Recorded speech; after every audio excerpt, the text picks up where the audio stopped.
Some maps are drawn once and accepted as truth, but in the archives of empire, there are maps drawn twice, and the second version has a way of surviving longer than anyone intended. What follows is reconstructed from survey records, colonial correspondence, and one field report that should have been routine. In the last decade of the 19th century, the European powers were still arguing over lines they had drawn across a continent most of them had never walked. The Berlin Conference of 1884 had divided Africa on paper, but the ground itself had not been consulted. Rivers shifted. Ridgelines did not match the sketches, and the men sent to fix the discrepancies were working with instruments that were accurate to within a margin that, across 40 miles of bush, could swallow a village whole. Henry Lionel Duff was not a celebrated man. He appears in the colonial record as a mid-ranking survey officer, competent, unremarkable, the kind of man sent on assignments that mattered administratively but would never be written about in the illustrated papers back in London. In the spring of 1890, he was attached to the Anglo-Portuguese Boundary Commission and tasked with a specific stretch of territory in the interior, roughly between the Mazoe River basin and the low hills that marked the edge of reliable Portuguese administrative reach. His orders were standard. Walk the line, drive the posts, file the report. The commission worked through the dry season, which was practical. The ground was passable, the rivers were low, and the local guides could move without the delays that rain brought to that part of the world. Duff kept 2 sets of records, which was also standard practice. A working field notebook for daily observations, corrections, and instrument readings, and a clean transcribed copy that would form the basis of the official submission. Survey officers were trained to reconcile the two before filing. Most of the time, they did. What Duff submitted to the Boundary Commission in late 1890 placed the demarcation line along a ridge that ran northeast to southwest, following a natural feature that both parties had agreed would serve as the boundary marker for that section. The Portuguese delegation accepted it. The British delegation signed it. The line was inked onto the official map, and that map was sent to London, where it was logged, referenced, and eventually filed in the Colonial Office records as the authoritative document for that stretch of border. That should have been the end of it.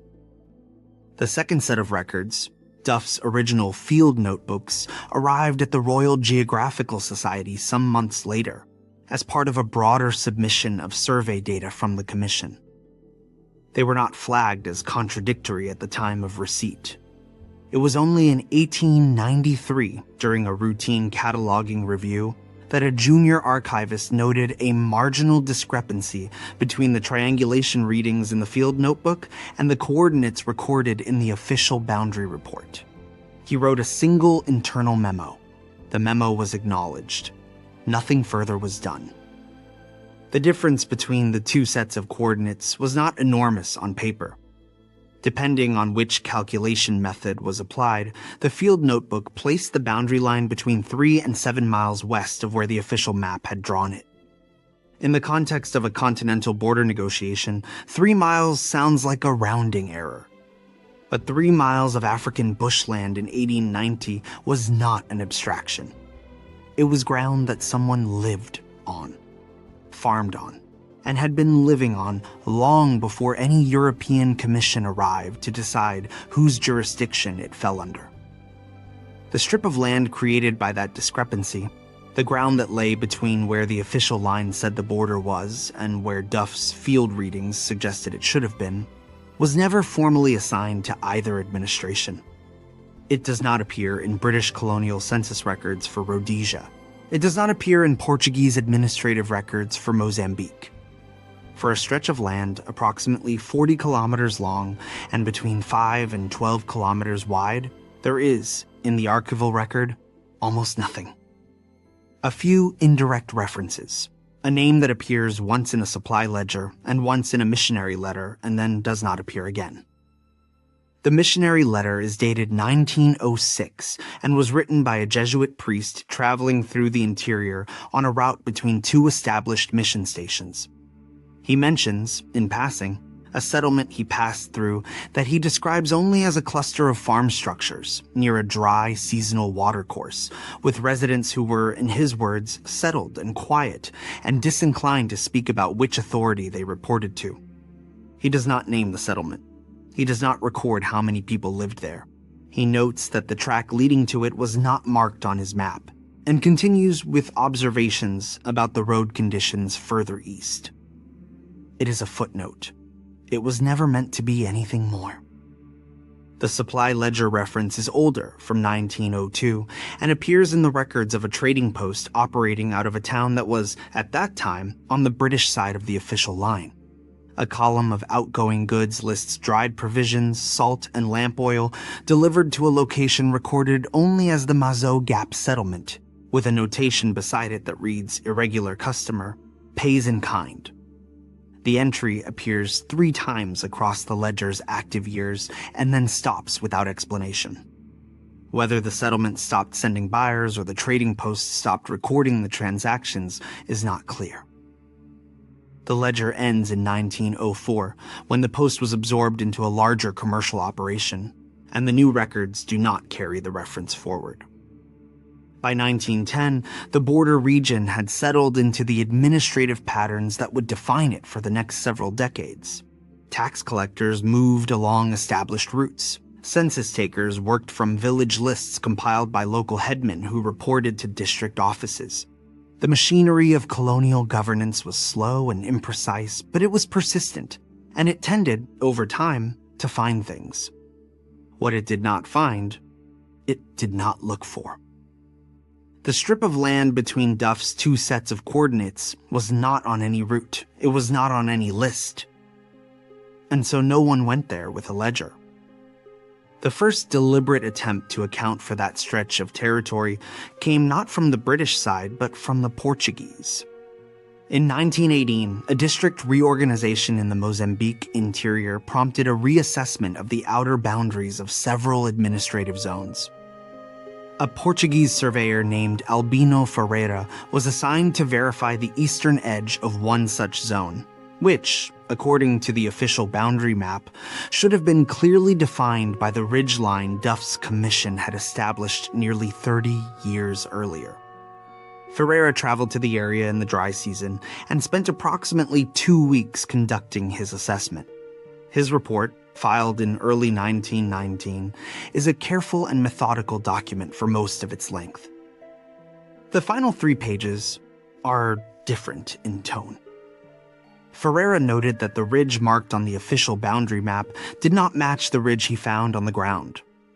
He was not the first surveyor to notice that colonial maps were imperfect, and he described the observation as a minor issue needing attention rather than a major error. He also noted that in the low ground west of the ridge, he had seen signs of farming activity that were not part of any settlement in the district records. Cleared land, irrigation channels of a simple but deliberate design, a path worn into the soil by frequent use. He had not followed the path because his assignment did not require it. He recommended that a follow-up inspection be conducted at an appropriate time. The follow-up inspection was not conducted at an appropriate time. The reorganization that had prompted Ferreira's survey was overtaken by other administrative priorities, and his recommendation sat in the district file without action for nearly 2 years. It was eventually flagged during a review of outstanding items in late 1920, and a decision was made to send a district officer to complete the inspection the following dry season. The officer assigned to the task was a man named Carvalho, whose first name does not appear consistently in the records. He is referred to in some documents as J. Carvalho, and in others simply as the district officer. He departed for the interior in June of 1921. Carvalho's report is the most complete document relating to the strip of land between the 2 survey lines, and it is also the most unsettling, not because of what it describes, but because of the precision with which it describes an absence. He followed Ferreira's general route to the ridge and then descended into the low ground on the western side, following the track that Ferreira had observed but not pursued. The track was still there. It was still worn. He noted in his report that the depth of the wear suggested years of regular use, not recent activity. He followed it for approximately 4 kilometers before it opened into a cleared area that he estimated at roughly 12 to 15 hectares. What Carvalho found in that clearing was a settlement that had been, by all physical evidence, functional and inhabited within living memory, but was, at the time of his visit, empty. There were structures, he wrote, of a semi-permanent construction, timber framing with packed earth walls, roofed in a manner consistent with regional practice. There were at least 11 such structures still standing, with evidence of several others that had partially collapsed or been dismantled. There was a central open area that had the character of a communal space. There were the remains of cooking fires. There were tools, or the remnants of tools, left in positions that suggested ordinary interruption rather than deliberate abandonment. The agricultural land around the settlement showed the same quality of absence. The irrigation channels Ferreira had observed from a distance were, on closer inspection, carefully constructed and well maintained up to a point. Beyond that point, they had silted up. Carvalho estimated, based on the degree of siltation and the regrowth of vegetation in the cleared fields, that active cultivation had ceased somewhere between 5 and 10 years before his visit. That placed the end of activity somewhere between 1911 and 1916. He noted the range with the caveat that he was not an agricultural specialist and that local conditions could affect such estimates significantly in either direction. The dry well is mentioned almost incidentally in Carvalho's report, in a paragraph that also describes the condition of a storage structure and the state of a fence line on the eastern edge of the cleared area. He notes it as a practical detail, a well that had been dug to a reasonable depth and had at some point gone dry, possibly due to a drop in the water table during a drought period. He does not frame it as significant. But when the report is read in the context of everything else, the dry well has a particular weight. Someone had dug it with effort and intention. Someone had relied on it. And at some point, it had given out. Carvalho made inquiries at the nearest documented settlements on both sides of the boundary line. The responses he recorded are brief and consistent in their vagueness. People on the British side acknowledged that there had been families living in that area, but could not say with certainty when they had left or where they had gone. People on the Portuguese side gave similar answers. No one claimed to know the settlement by any specific name. One elder, whose words Carvalho recorded in indirect speech, said only that the people there had kept to themselves and had not been the kind to make their business known to others. Carvalho noted this without editorial comment and moved on to the administrative conclusions of his report. Those conclusions were modest. Carvalho recommended that the area be formally assigned to the nearest Portuguese administrative district, that a record be made of the abandoned structures for purposes of land registration, and that inquiries be made through official channels to determine whether any living former residents could be identified and whether they had resettled elsewhere in either territory. He flagged the boundary discrepancy that Ferreira had noted 3 years earlier and recommended that it be referred to a joint commission for formal resolution. His report was received, stamped, and filed. There is no evidence that any of his recommendations were acted upon in the years that followed. The joint commission Carvalho recommended was never formed. The boundary discrepancy between Duff's official submission and his field notebooks remained unresolved through the remaining decades of colonial administration, through the transitions to independence that reshaped both Zimbabwe and Mozambique in the 1970s, and into the period of post-colonial boundary arbitration that followed. Modern border agreements between the two countries were based largely on the colonial-era maps, which meant they were based on the official line, the one that did not match the field readings. The ground between the two versions of the border passed quietly into the new administrative order, without anyone formally acknowledging that it had ever been in dispute. The Royal Geographical Society still holds Duff's field notebooks. They were cataloged properly in the early 20th century and have been accessible to researchers since the archive was open to broader public access in later decades. Several academic papers on colonial surveying methodology have referenced the 1893 memo that noted the discrepancy, usually as a minor example of the imprecision inherent in Boundary Commission work during that period. None of them, as far as the available literature shows, followed the discrepancy to its geographical conclusion. None of them appear to have asked what was on the ground in the space between the two lines. The question of where the settlement's residents went has no documented answer. The population of that part of the interior was mobile in ways that colonial records were poorly equipped to track. People moved in response to drought, to labor recruitment, to the slow pressure of administrative encroachment, to family and community ties that crossed the lines Europeans had drawn without consultation. A group of families leaving a settlement between 1911 and 1916 could have dispersed in a dozen directions and been absorbed into other communities, without generating a single record that would survive to the present. The absence of documentation is not evidence of anything unusual. It is simply the ordinary condition of lives that were never considered worth recording in the first place.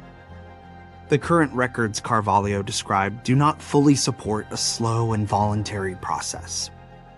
The office equipment left in place, the digital filing systems updated carefully and then stopped at a specific point rather than allowed to fade slowly over years of lower use.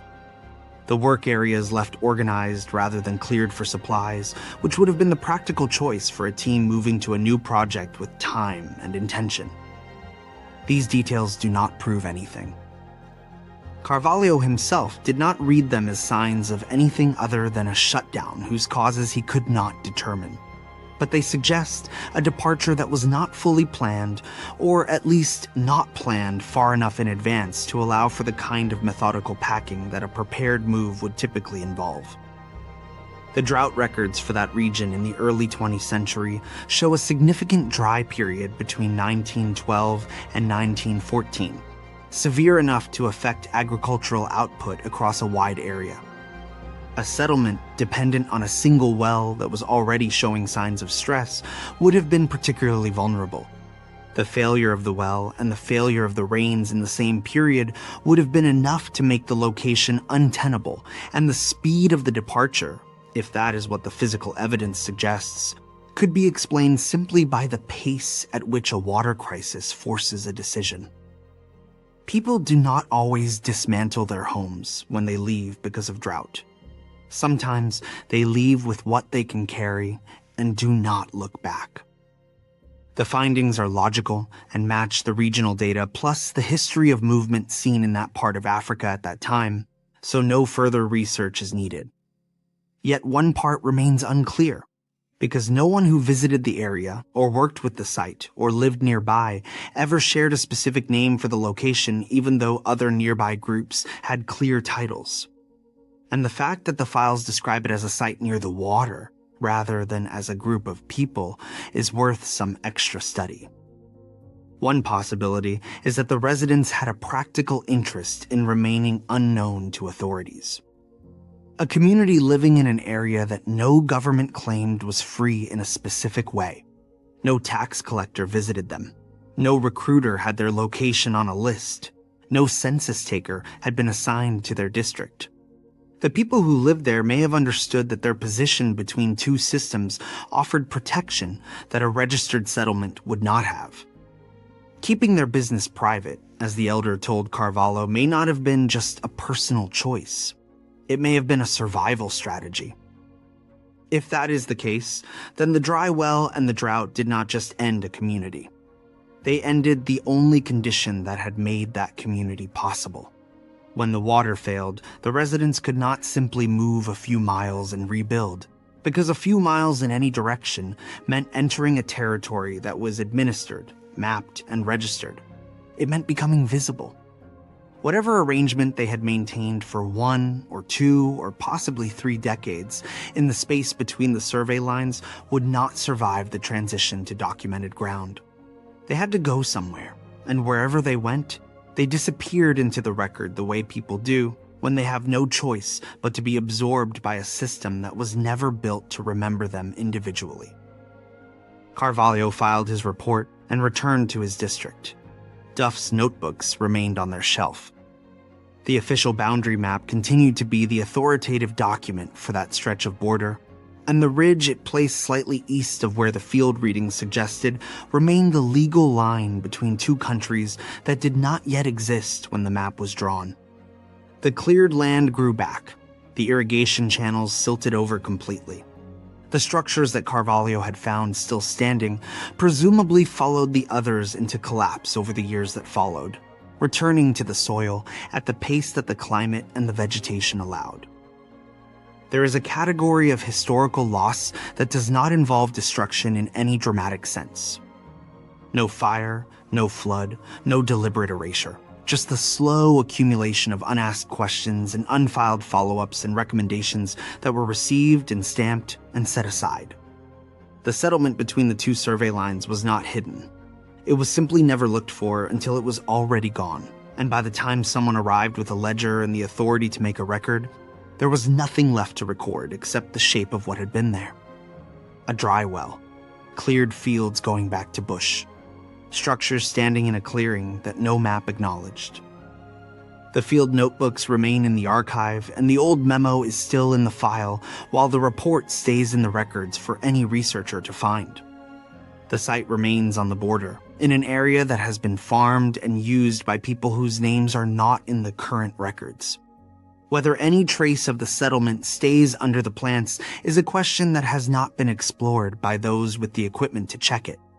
It may never be checked because some topics are not studied, since the findings would not change current plans, and the people from that time are too far removed for anyone to ask about them now. What remains is the gap between two lines on two versions of a map that were both drawn by the same hand. 3 to 7 miles, depending on the calculation method. Enough ground to live on. Enough distance to disappear into. The second map has always been there, in the same archive as the first, waiting for someone to notice that they do not agree. Most people who have seen both have noted the discrepancy and moved on. That is, in the end, how most of this history has survived. Not through investigation, through the quiet persistence of paper. Some records do not ask to be found. They simply remain, patient and still, in drawers that are opened once a decade by someone looking for something else. The settlement had no name in any document. The people who lived there left no account of themselves, and the map that might have located them was filed behind the map that did not, where it has remained ever since, accurate and unacknowledged, in a building in London that was never built to hold this particular kind of truth.